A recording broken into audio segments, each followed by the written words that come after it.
It will not be any safe for any doctor in Lamu.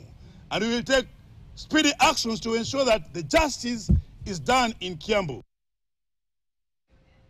Shughuli za masomo katika shule ya msingi ya Rabuko Sokoke kwenye kaunti ya Kilifi zilisitishwa baada ya wazazi wenye hasira kuvamia shule hiyo na kuingia katika ofisi ya mwalimu mkuu.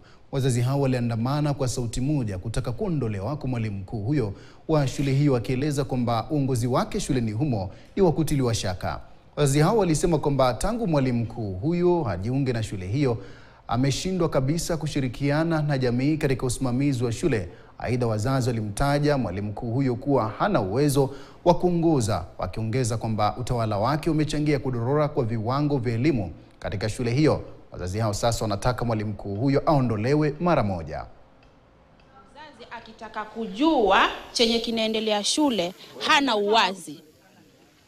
Tukijua pesa zenye zimetolewa na wazazi wajue ni pesa ngapi, hataki kueleza. Anatuzungusha tu na huwa anakuja juu. Hatuwezi kumuelewa. Hawezi kueleza kwamba serikali imeleta hiki, tumetumia kwa njia fulani na njia fulani. Haelezi tukaelewa.